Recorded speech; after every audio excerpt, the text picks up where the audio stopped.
Farmers today are facing rising costs, volatile markets, and extreme weather.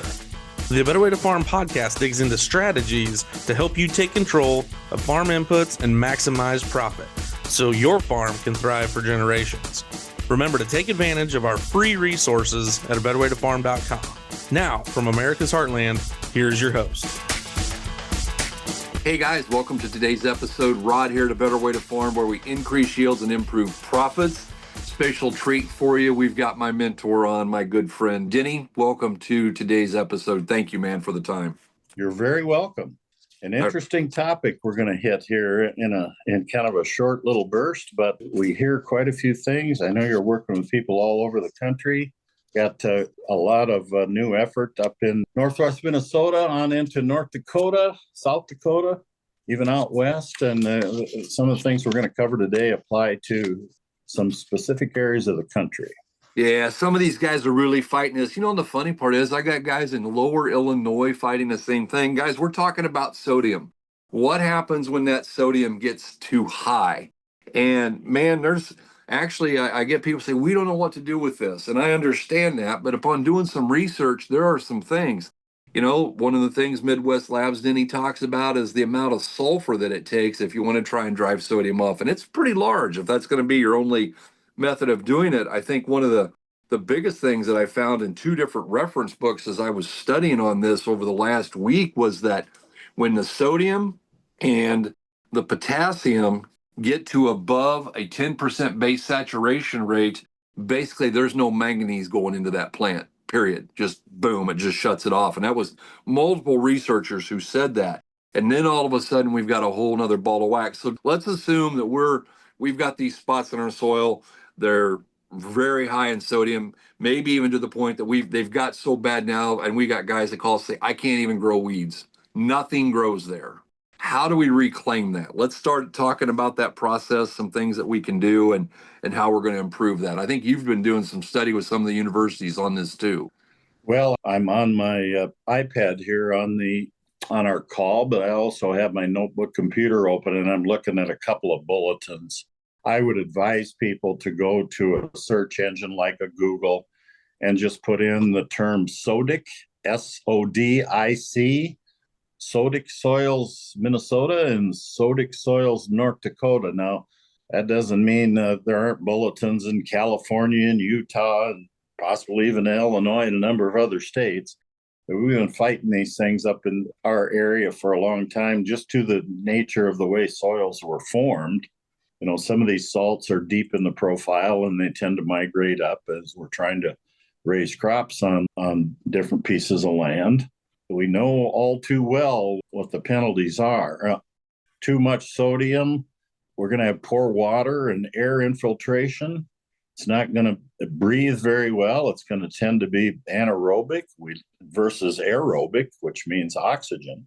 Crusting, poor root growth, and difficulty in getting nodulation and nitrogen fixation on legume crops. So well worth working on. And you mentioned sulfur, and we're specifically talking about sulfates when we make that statement. Different products that contain sulfate would be ammonium sulfate, AMS, which contains 21% nitrogen, 24% sulfur as sulfate sulfur. Calcium sulfate, AKA, also known as gypsum. Yep. You want to make sure you get one that's water soluble, that'll actually dissolve, or you're just throwing one more pellet out there that you can look at. And of course, we test a lot of different products if we want to really know how good they are by sending them off to, let's say, Midwest Labs. They can do some different analysis to help predict how well materials will work. Sodium is a reactive element. It's a cation, meaning it has a positive charge. And so if we get it next to something that's got a negative charge, it can react. Let's say we've got sulfate there, which is negatively charged, SO4. Sodium sulfate, which is a reaction compound, the sodium reacting with the sulfate. I don't want to get into a lot of chemistry. Everybody loves chemistry, don't they? Somebody has to. I was asked one time why I love it so much, and I gave that very answer. Somebody's gotta. You better hope your soil advisor at least has a neutral attitude toward chemistry, or they're not going to be. I would ask them what grade they got in chemistry if they're your advisor. Okay. If they don't tell you, maybe shop around. If you form sodium sulfate, Rod, and do that enough, and then have adequate water, rainfall, or irrigation, you can leach a lot of that sodium on the upper soil surface. And you get some reclamation that way. Now, it may not be permanent because it may migrate back up. Some people are looking at different tile drainage strategies as far as assisting in this. The Minnesota Bulletin goes into a lot of details. All I did is type in sodic soils, Minnesota, it brought it up. You do the same thing with whatever state you're in. And if it's an issue, somebody's probably written up something about it to help you. If magnesium is higher than calcium, now we're really going to get a soil that's got pore spaces that are so shrunken that crop growth may be virtually impossible. We may have soils that, in some cases, that are approached being impossible to reclaim. But usually there's some things we can do to at least try to, rather than fix everything, you've heard me use a concept called punch, counter punch. If I get punched, what do I punch back with? Doesn't mean I fix the soil permanently with some of these things, but having some counter punches allows us to manage some of these problematic soils. And that's what I tell the guys. A lot of times they want to fix everything, and a lot of times it's a lot better just to farm around it. And that's what we're going to do here. As I looked at this, and they started talking about the fact that, basically the particles have disintegrated, and it's so freaking tight that they can't get it to do anything. No airspace, so the bacteria die. All the good bacteria that we need are dead. We're trying to do it. And things that I came up with, like you said, Denny, was the sulfate, and then drainage is key. I think I'm talking to several different friends, and they're saying we're tiling this area. And then it talked about the importance. Everything I read talks about the importance of water, that we have to have the sulfate out there. We have to have adequate water. If you can irrigate it or get some surface water on it, that's good. But having it drain one way or another, and then working the soil. They absolutely were key on, this is one time when we've got to get in here and actually work this fairly deep. Is that something that you agree with in what you're studying? Yeah, I mean, it's a process, not an event. And so learning about the situation, the soil is chemical, physical, and biological. Those are the three components upon which a soil system stands and it is either successful or not. Over time, paying attention to the physical side, the chemical side, we can maybe get that biological component back, hopefully see some soil aggregate improvement. It's possible to remediate these problematic soils. It just takes a strategy. One of the things the Western Fertilizer Handbook talks about a lot is making sure we have available calcium to help drive it off also. What's your thoughts on that? A lot of these soils, you get into high pH soils. Let's start in, and by high pH, I'm not talking 7.4. I'm talking 8.4, 8.5, 8.6. Above 8.6, plant growth is considered virtually non-existent, other than a few select species that might survive. Certainly not any of our profitable crops at that level. At that point, trying to change the pH is going to be very, very difficult to deal with this. And people also might have a high calcium number on that report. But Rod, at those pH levels, it's existing as a carbonate or as a bicarbonate. So now this is where a really high quality gypsum, calcium sulfate, can give you the sulfate component to react with the bad guys like sodium, and then giving you plant available calcium. It's certainly worth looking at. I think the key is being able to find an affordable, high quality gypsum. Maybe there's nothing available locally. You got to bring it in, let's say. A lot of people we've worked with have brought in a product called SO4 out of Iowa, calcium products, probably one of the best sources, if not the best, in the world. but a little freight involved. Yeah, but one of the things that concerns me, Denny, is I get these guys sending, I've spent quite a bit of money this year testing different fertilizers and testing different gypsums in particular. And the amount of gypsum that's just a byproduct that's just laced with arsenic, cadmium, lead, all kinds of stuff. Basically, we're just trading poisons when we're doing that. And I'm not really excited about that. And so if we're going to use the calcium sulfate, which I love, I think that's probably a great first choice, quite honestly. However, I think we've got to test it. We want to make sure there's no PFAS in it. We're getting more and more information on what these forever chemicals are doing. And we did a podcast about a month ago with a guy who actually had his farm taken away because he had used a byproduct that was free. And we want to make sure that saving money doesn't cost us the farm, literally. Talk about that for a second, please. Well, for goodness sakes, don't. If you're looking at a material that somebody basically wants to get rid of, there's a reason for that.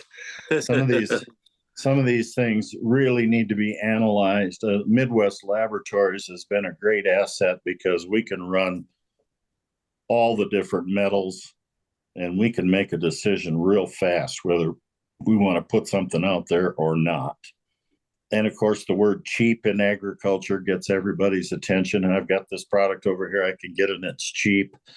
The definition of cheap, I looked it up in the dictionary. Here's what it means. It means of little value or lacking in performance. That's what cheap means.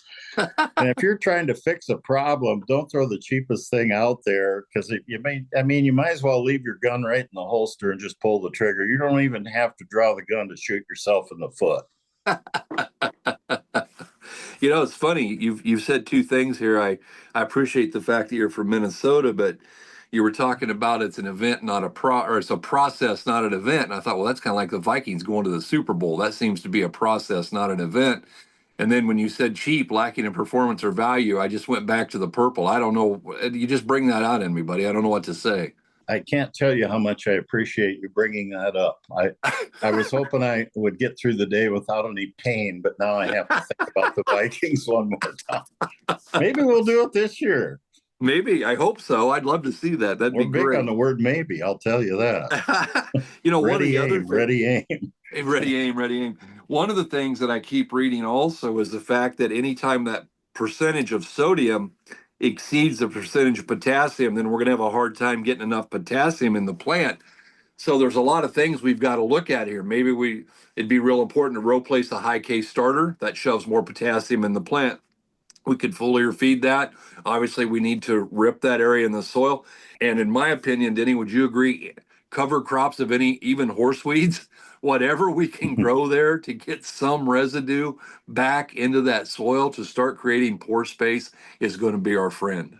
Somebody said years ago that weeds is Mother Nature's way of trying to reclaim land that's in trouble. And weeds tend to thrive in some of these problem soils. Yeah, cover crops certainly would be, you want to work with people that have got experience, so you select the right blends. Absolutely. For the problem that you're trying to alleviate. Yeah, it's not just buy seed and throw it out there. There's got to be somebody that's got some experience with this if you're going to do it. There are. There are some good people in the country that are working on these things. That can be a tool. Back to your comment on the high K plant food. When people study a little bit, they learn that the two nutrients that slug it out most at the root surface, as far as the cations, are potassium and magnesium. So if you've got one of these soils that's not only sodic, but is high mag as well, and they're out there, that K in a band in a low salt form, so you're not creating more problems with your product, has tremendous merit, because the K can then compete and get it into the tissue. Well, and it's really critical. We're sitting here, and I was talking to one of my buddies clear up on the Canadian border in North Dakota, and he was lamenting the fact that 2 days ago it was 101 where he was at, but by tomorrow night it's going to be 31. And so you get into those extremes, and that's important because, as I understand it, basically the plants, especially get into your beans and your peas and stuff, the plant will take up that sodium instead of potassium. And that works pretty well as long as it stays cool. But as soon as it gets hot and miserable, that lack of potassium, them cell walls just burst. And then you're off to the races going the wrong way and you're really destroying yield. So anytime we get high stress, this sodium only makes that problem worse. That's right. It's just laying there in wait. And if growing conditions turn like you mentioned, now you basically, the plant is in a state of wilt and it can't maybe even recover. All of these cations are also known as blood salts, and they have to be in a balance. So we got some tools we can use. Some foliar applications can have some good benefits too, but you certainly want to follow some plant tissue. Don't shotgun anything.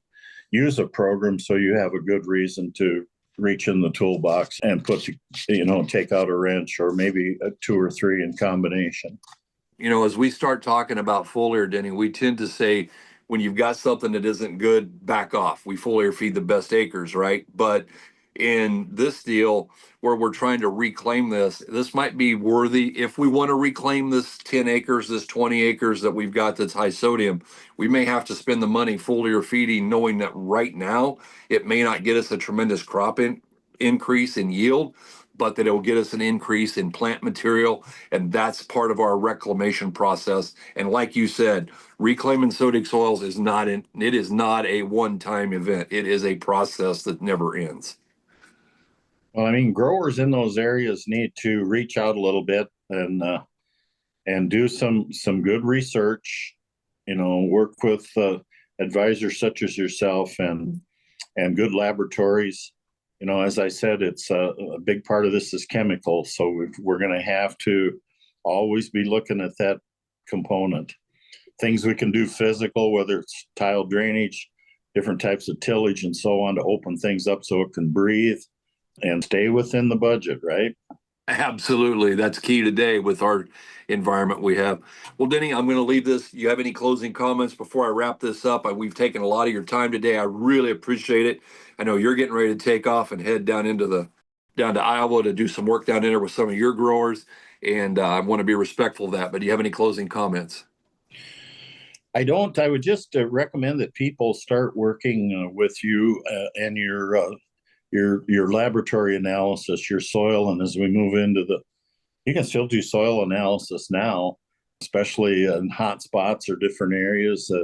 And by all means, take a look at the summer tissue program. We can do tissue analysis on more than just corn and soybeans and wheat and alfalfa. I mean, we can cover virtually any type of plant that is growing out there in the United States. Absolutely, and I appreciate it. Guys, if you've enjoyed this and you'd like to hear Denny and I talk, he's going to be the primary speaker. I'll be the guy doing I'll hold the microphone and go get water.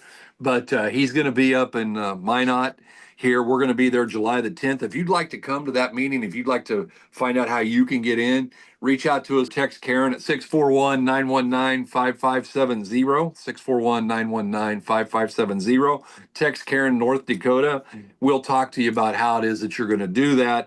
You get a chance to hear us come up. We're going to talk about things like canola. We're going to talk about sunflowers, some of the specialty crops that we don't spend as much time on. And guys, this is an event. This is not a process. This is an event, and you don't want to miss it. It's going to be fantastic. Thank you guys for tuning in. Hopefully we got you some answers started here on your sodic soils. We love being a part of your lives. Thank you very much for your time today. And as always, we hope you are having a better day.